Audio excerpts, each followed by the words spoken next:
Hey everybody, it's the King of Koopas here, and welcome back to another pinball-related repair video because the last one went so well. In this video, we're going to be attempting to rebuild the dreaded Gottlieb Decagon unit.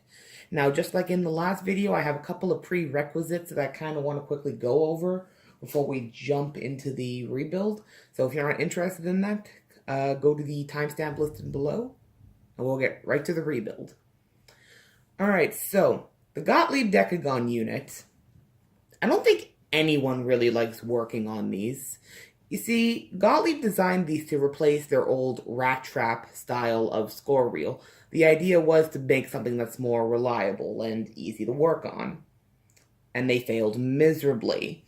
From my experience, the Decagon unit is no more reliable than the Williams or Bally's score reels or even the older Gottlieb units. And they're just so much harder to work on. Most people don't even bother rebuilding these unless they absolutely need to. And they're one of those, like, beginners, Bane the beginners. There we go. So today we're going to be going over how to take this apart, clean it, put it back together, all the other fun stuff. So before we do that, you should probably ask yourself, should you rebuild one of these? Well, the score reels are one of the most important parts of an electromechanical pinball machine. So if they're not working consistently, you usually have to clean them. But you don't have to completely take them apart. A lot of the time, you can do just slight adjustments and very mild cleaning that you can do without taking them apart here to get them working. So for example, let's have a look at this one here. This one I have not rebuilt yet. And now let's try stepping it. So this one works fine. You don't need to rebuild that one. However, put that back in. This one here is very sluggish. Doesn't step up most of the time. Just honestly doesn't really function, period. So this one, even with switch adjustments and other things, I wouldn't be able to get this working in the state where it would function reliably. So this one has to be completely taken apart and cleaned. So that's what we're going to do. So without further ado, let's jump right into this. Alright, so there's many different ways that people like to take these apart. I haven't seen this method used though, so start out by warming up your soldering iron. And most people will agree that plugging in the soldering iron tends to help. So the reason why we're warming up the soldering iron is, I'll see if I can show it. On the back here, the coil, we want to desolder these lugs here from the coil. Now this is not mandatory. However, I've rebuilt all but 2 of these score reels, and I found that unsoldering the coil will save you so much frustration in the long run.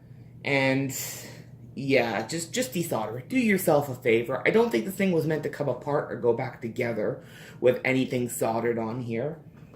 Alright, so now that your soldering iron is warmed up, just desolder the coils. Alright, so the coil is now desoldered. I keep saying coil as plural instead of singular. Alright, so the first step to getting this thing apart is to take off this retaining washer here. And there's no real easy way to take these off. I find the best way to do is to grab some needle nose pliers, kind of just get it into a corner here, and just kind of twist it off. There we go, like that. And make sure your parts are all being organized somewhere. I don't really have anywhere to organize them, so this tray over here is what I'll have to do.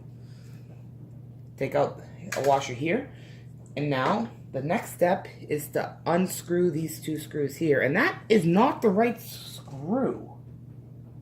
Huh. I don't even know if this will come out. Oh, it's coming out. That is not the right screw, though, by any stretch of the imagination, but I don't have a replacement, so we're going to have to just go with it. Now, be careful when you're taking this apart, because there's a spring right under there, so if you're not holding this in place while you're unscrewing, it could go flying. Alright, so, next step is hold down on this part here and lift this up.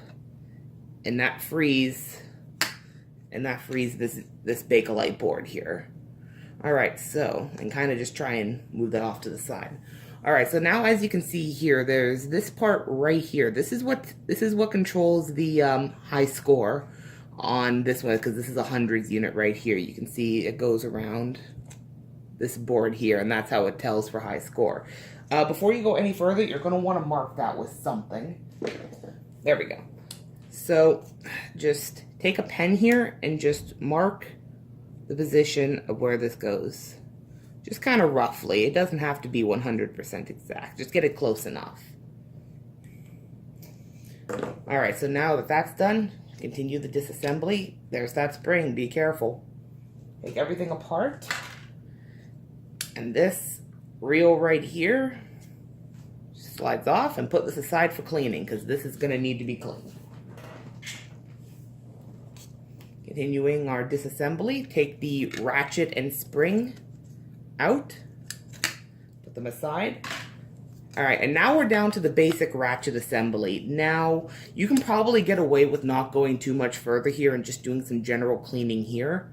However, I want to replace the coil sleeve in here. Lord knows why I'm torturing myself doing this, but we are.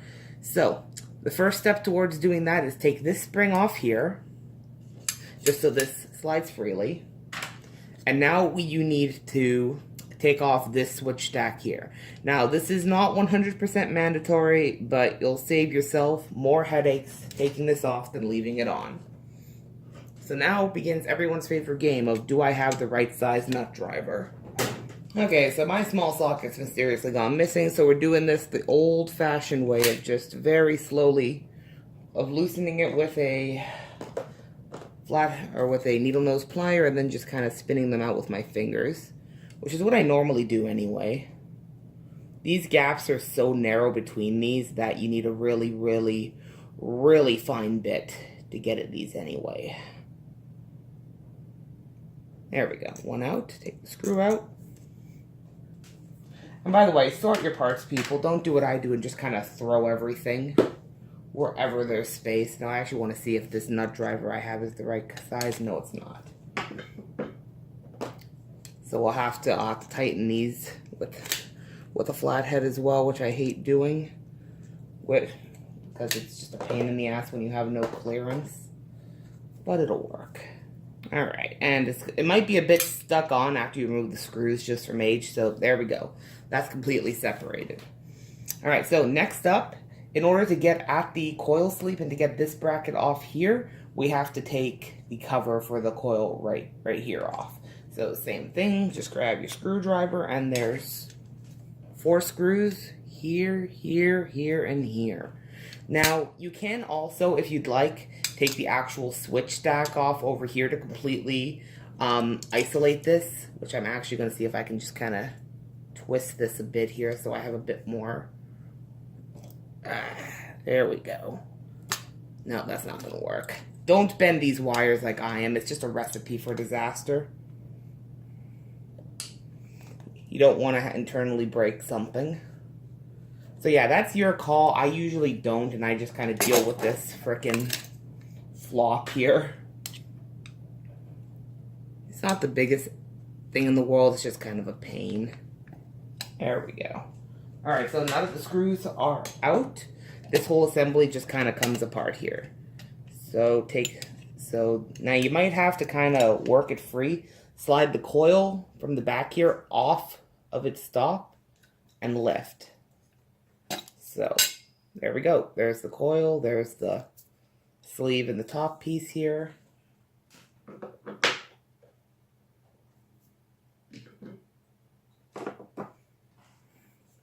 And here's the actual ratchet here. Alright, so now that that is all done, as you can see here, we're down to pretty much the bare minimum. So now, before you go any further in the other parts, you're going to probably want to give all of this a good clean. Now, there's 1,000,001 ways that you can actually clean this and polish it. If you'd like, you can continue tearing this down if you really feel the need to. But I am just going to put a bit of cleaner on. I'm using Super Clean here. And I'm just going to kind of give it a good scrub down. Kind of just to get that thin layer of dust and grime off. That really causes most of the problems. Get all the old oils and greases off as well. They've been there for 40 years. They're probably doing more harm than good at this. While you're at it, give the other side a good scrub as well. As you can see, there's a bit of rust on the back here, which is why some people might want to continue the breakdown to completely de-rust this. I considered this, but I found that for whatever reason, this bronze coating that's found on these older Gottliebs is coming off really easily, like even with polish. So I don't know why it's particularly weak on these score reels, but either way, I'm not going to take the chance. I'm just going to kind of give it a quick scrub down with Super Clean and just get the grime off and call it a day there. Alright, so that should probably be fine. Kind of just give it a good feel. Feel if you've got most of the oil off. Most of the grease off. Most of it will come off without too much problems. And occasionally just check your rag and see if anything's coming up.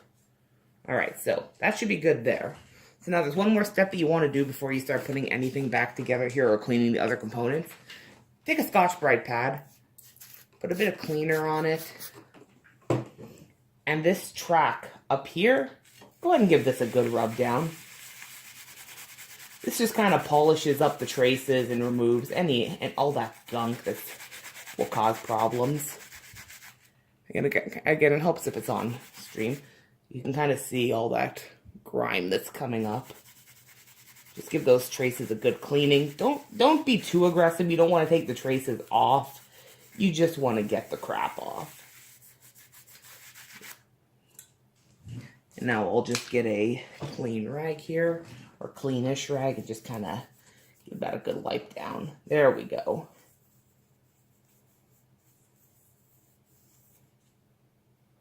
There we go. That looks a bit cleaner. Let's see if I can get that in frame. That looks a bit cleaner, wouldn't you say? Alright, so now that that is done, now you've got to go on to the rest of the cleaning. Now, you can again go as far as you want. Personally, what I would do, I would take the ratchet, clean this, and polish it. That way it slides a bit easier on the inside. Get all the old grease off, polish it, get it nice and clean. Do the same thing for the plunger, or if the plunger is looking especially bad, just replace it. They're not expensive. And then we'll continue from there. So, before I cut the video and do all my various amounts of cleaning, I'm going to give you a bit of a tip for cleaning up this thing here. Now, for all the metal, you can just use Super Clean. You don't want to use anything abrasive, or not abrasive, but solvents on this, because it'll take these numbers off here, because this is just silk screened art. So what I normally do is I use Novus to clean this. Be very gentle. If this is silk screened, it shouldn't take the numbers off. So be very gently clean this with Novus. And then for the inside where there's no artwork, carefully clean with Super Clean. I get in there with like Q-tips and clean all this thoroughly. Pay extra attention to this track right around here, because that's where the this arm here rides around. So make sure that's nice and clean, and the inside as well, so that it rotates freely. So I'm going to cut the video, and I will see you back here when this is together. Alright, and after a bit of work, we are back. So just to give you an idea what we're at, this is the ratchet, nice and clean and shiny. And this is the plunger. As you can see, it looks a lot better. Now for the plunger, I just took the Scotch-Brite pad with the Super Clean, cleaned it up a bit, rubbed it, polished it. And for polish, I guess I should probably say, I use Mother's Mag and Aluminum Polish. This stuff is amazing. I love it. Alright, so now that we're all done here, it's time for reassembly.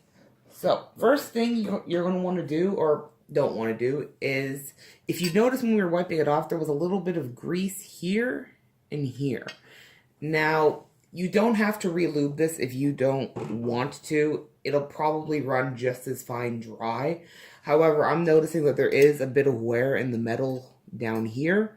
So just to be safe, I am going to re-lube. Now in EMs, you only need a tiny bit of lube for certain applications, mainly just metal on metal. And for that, Super Lube is your choice of lubricant.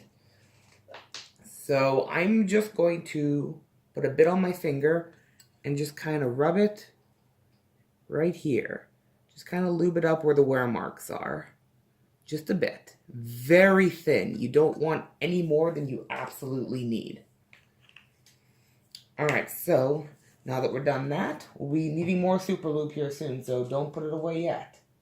Next up, the coil. We need to look at that coil sleeve. That's dirty. So we're going to want to change that. So coil sleeves are easy enough. They just pop out like that, and you can just throw that away somewhere. It doesn't matter where. And look at that. New clean one. There you go. That alone will solve a lot of problems. But now we've got kind of a predicament here, and that's getting everything back together. And this is where taking the coil out was advantageous, because getting everything back together is a bit of a struggle. So I'm going to show you the best way that I figured out how to do this. So first thing is put the ratchet back in. This is the most self-explanatory part. There's little notches here and here. Or sorry, just here and here. There we go. You just gotta line them up, and that just slides back in like that. Alright, now if I grab the plunger, you might be able to see there's a bit of a groove. Let me see if I can show it. There we go. That this slides into this part like that. But obviously, if you put it back in like this, we're not going to get the coil in. So there's only one real way to get it in, and it requires a lot of fidgeting. And this is the hardest part of the rebuild right here. So I find the best way to do that is to get the coil and kind of put the plunger in. And then get the top piece here. Slide it in like this. And now we just kind of got to fidget it. Kind of get the plunger out like this. You got to slide this metal part here. You got to kind of... It's really hard to explain. This is an art form. You kind of just got to line everything up and kind of hope it just drops into place. And this is where taking out that coil. There we go. See, like this. Take the coil, with the coil out, this slides much easier. Drop this into this. And make sure that this little arm here goes underneath the arm on the ratchet. Now that all drops in. So now that's in. So now then just do this. And just try to get the coil back on its... There we go. Get the coil back onto its stop. And kind of just feel it. See how it feels. That feels really free. Just no pressure whatsoever needed. Alright, so before you go any further, secure that cover so that the coil doesn't slide out or anything. So making sure when you do that, you push this metal bit forward as you're doing it. And then I'm just going to kind of make sure I have the right screws here and just kind of finger tighten them for now. You can tighten them up proper later. Always a good idea to keep things just kind of finger tight, so if something gets screwed up along the way, you don't have to completely take everything apart. Same thing, just make sure you're holding forward. And the reason why we want to hold forward is because that little, or hold this front piece forward, excuse me, is because this switch here, when it slides back, if this isn't as far back as it can go, this switch here can short up against this cover here. And that's just asking for problems.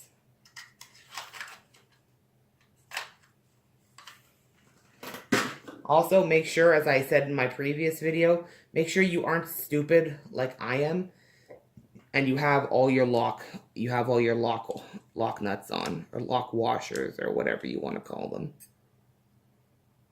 These corner ones can be a bit of a pain. These ones you should probably just get the screwdriver in.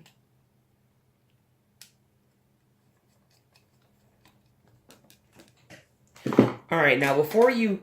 I've already tightened everything, but before you do, Feel the plunger and just make sure this is still sliding freely, because if this metal plate isn't centered properly, this won't slide freely. But again, I can feel this right here. I'm getting no resistance whatsoever on this, so that's perfect. That's what you should be getting. All right, so next up is, before you forget, is make sure you have to reattach this switch here. So since I don't have the right sized nut driver for this, this is going to be a struggle that I'm not going to subject any of you to. If you have the right size nut driver, it's just a case of, you know, putting it back in and going from there. But if you're like me and apparently all your tools go missing under mysterious circumstances, it's going to be a bit of a struggle. So same thing when I took it off, just do it in reverse order. I'm not going to show you me putting this back together for your own sanity. So I'll see you in what will be seconds for you, what might be minutes for me. I guess I should also say, before I outright cut the videos, make sure that you have this back plate here. This is a very easy part to just forget. I'm not actually 100% sure what it does. I'm not sure if it's just like an isolator or what it is, but I know that every switch stack has one of those, so it's probably important. And also make sure when you're putting the switch back on that it's behind this black lever here on the ratchet. If you're not missing the right nut driver, this is a good method that you can use to tighten these up. Is hold the nut in place with, say, needle nose pliers, and then tighten it with a screwdriver from the back. There's a hole in the back of the assembly that you can feed a small screwdriver in. So you can use that to tighten that if you're missing the wrong nuts, or you don't have the right nut driver. English is hard. Alright, that's probably about as good as I'm going to get it. It's still not as tight as I'd like it, but it should be okay. Make sure as well that when you're tightening this, that the switch is straight, and then just kind of test it here. When the plunger is all the way back, it should open up the switch back there, which it does, and it's not shorting. Good. I guess I should probably say as well, this is the end of stroke switch. So if that is not opening properly, these reels lug reels can get locked on. So definitely make sure that that is closing properly, or opening properly, I should say. And I'm also just going to clean the switch here a bit, because why not? And and I don't know where my flex board, where my flex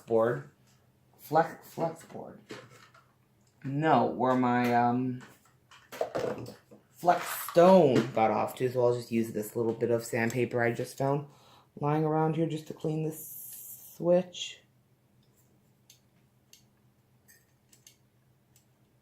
There we go, good enough.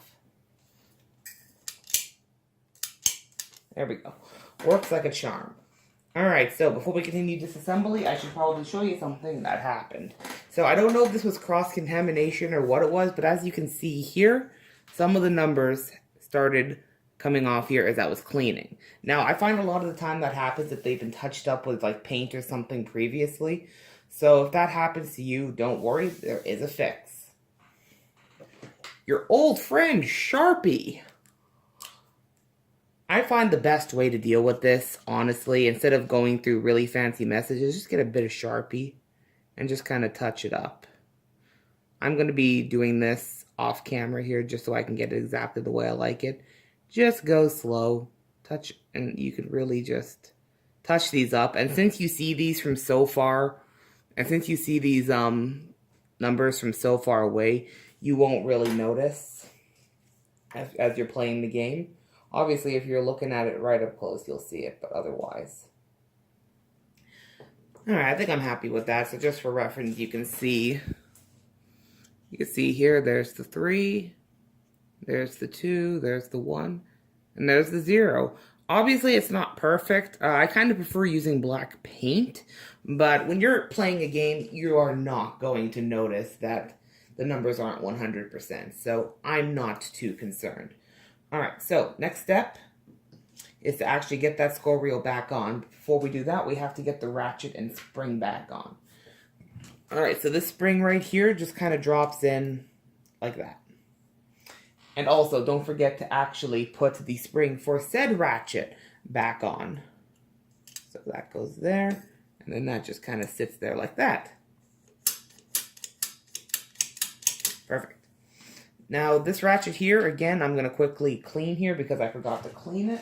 Alright, that was quick. It wasn't that dirty. Now, again, you can lube this bottom part under here like it was off the factory, but I don't like lubricating nylon on metal because it does wear the nylon. So, 100% your call. But either way, whatever you decide to do, so put this onto here. Now, it might be a bit hard to see in the video, but the teeth here have to line up with the teeth on the ratchet here. So if we hold it like this, you can see, and that moves the ratchet like that. You kind of have to get these teeth lined up. The problem is, of course, it's holding now, but once I'm sitting here trying to fidget to get the this thing back in, that's not going to hold in place. Okay, so this is actually take 2 here because I put this whole thing back together and realized that these teeth were not lined up. Again, if these teeth are not lined up exact, then this thing is not going to be going back together properly. These teeth have to line up exactly. So as you can see here, the teeth here, that first tooth has to line up with the first tooth on the actual ratchet. And that has to be exact, or else this thing will not ratchet properly. I learned that the hard way. So take 2. So that is lined up. That is 100% right.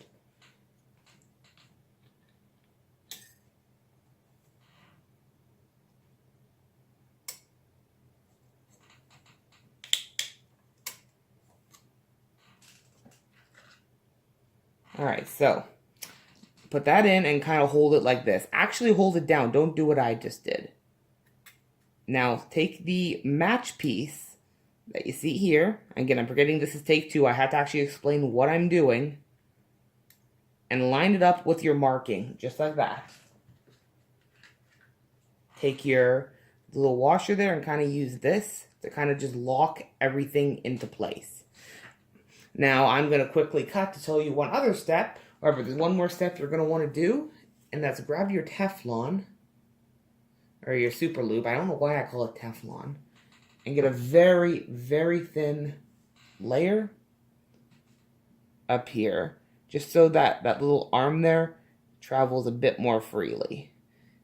And again, make sure that this is super lube, multi-purpose synthetic grease. You don't want to use white grease or anything like that. This is the only stuff that'll work well on these EM machines. Or I guess you could use the original coin-op lube that they used in the factory, but I've never used it, and this Teflon stuff is amazing. Wasn't that educational? And now that you've lubed it all up, keep holding it down, and then sandwich everything together and hold down like this to make sure everything stays lined up and nothing goes flying.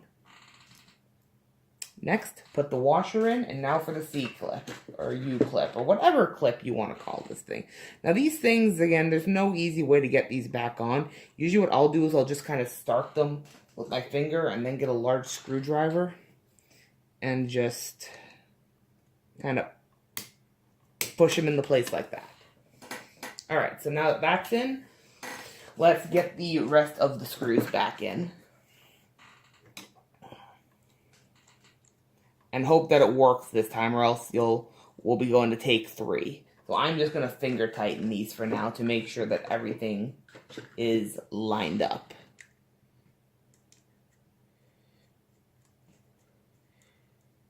Alright, so I'll tighten these in a sec, but let's see what happens this time now. Moment of truth. Do we have a working score reel?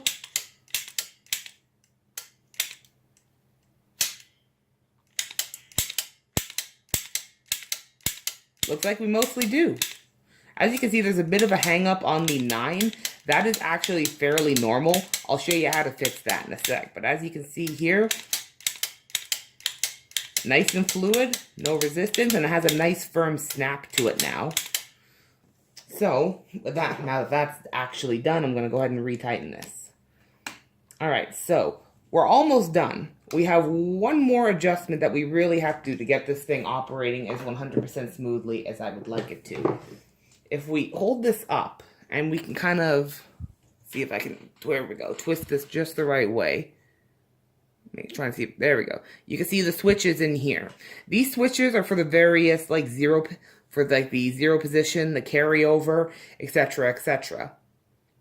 While you're cleaning this, you should probably clean the switches and make sure they're adjusted properly. But the thing is, if we cycle this around back to 9, 7, and cycle this to 9, you can kind of see that this switch here likes to get hung up there. And that's just because it's usually under too much spring tension. So the easiest way to fix that is get your good old-fashioned switch adjustment tool and try to see if you can take some of the pressure off of that switch. So the easiest way to do that is cycle this around back to 1.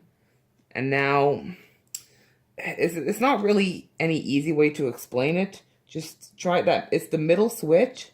Kind of bend it forward without shorting out the switches. And just kind of try to make it so that when it cycles over, it's not under nearly as much pressure without screwing up the zero position switches. That's very important. Alright, so now it's under a bit less pressure.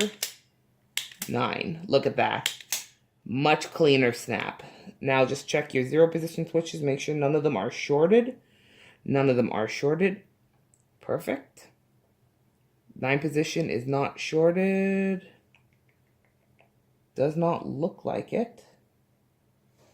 Alright, and I just kind of cut it because it's not really interesting, but I went ahead and I just cleaned up all the switches as well. I just took a bit of 400 grit sandpaper and went in there and switched and cleaned them up. You can use a flex stone as well if you'd like. I just don't know where mine's gotten off to. So the switches are now cleaned. The 9 unit is adjusted. So one more time, let's reset it back to 0. And let's do a full cycle. So 1, 2, 3, 4, 5, 6, 7, 8. Still a bit of hang up on the 9, but that you really don't have to worry about when this thing is firing. I'm not being very forceful with my finger. And there we go. So with that, I think it's safe to say that we are done here.